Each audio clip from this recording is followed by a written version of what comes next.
అనంతపురం జిల్లా కళ్యాణదుర్గంలో టీడీపీ నాయకులు సమావేశం నిర్వహించారు. వైసీపీలో ఇన్ఛార్జి పదవి కోసం టీడీపీపై తప్పుడు విమర్శలు చేస్తే చూస్తూ ఊరుకోమని రాష్ట్ర కార్యనిర్వాహక కార్యదర్శి కరణం రామ్మోహన్ ఆగ్రహించారు.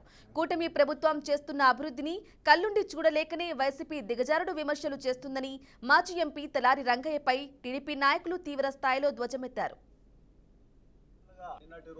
కళ్యాణదుర్గం టౌన్లో మాజీ ఎంపీ తలారి రంగయ్య గారు తెలుగుదేశం పార్టీ అధినేత చంద్రబాబు నాయుడు గారి మీద, కళ్యాణదుర్గం నియోజకవర్గం శాసనసభ్యులు అమిలేని సురేంద్రబాబు గారి మీద విమర్శ చేశాడు.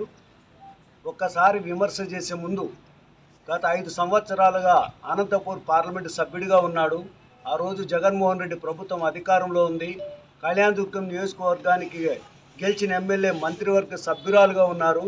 మీరు గత 5 సంవత్సరాలుగా ఏం పని చేశారు బీటీపీ ప్రాజెక్టు గురించి ఒకసారి మిమ్మల్ని అడుగుతా ఉన్నా. ఖచ్చితంగా బీటీపీకి కృష్ణా జలాలను తీసుకొచ్చి తప్పక తీరుతామని సవాల్ చేస్తా ఉన్నా. ఈరోజు ఒకటి న్యూస్ మనం చూసాం. ఈ కళ్యాణదుర్గం నియోజకవర్గం వైఎస్ఆర్ కాంగ్రెస్ పార్టీ సమన్వయకర్త అయినటువంటి తలారి రంగయ్య గారు నిన్న మాట్లాడిన మాటలు ఈరోజు మార్నింగ్ ప్రెస్లో చూసాం మేము పేపర్లో. గతంలో 5 సంవత్సరాల కాలంలో వైసీపీ ప్రభుత్వం అధికారంలో ఉన్నప్పుడు వాళ్ళ నాయకుడైనటువంటి జగన్మోహన్ రెడ్డి గారు ఈ రాష్ట్రాన్ని ఎంత కావాలంటే అంత ఆర్థికంగా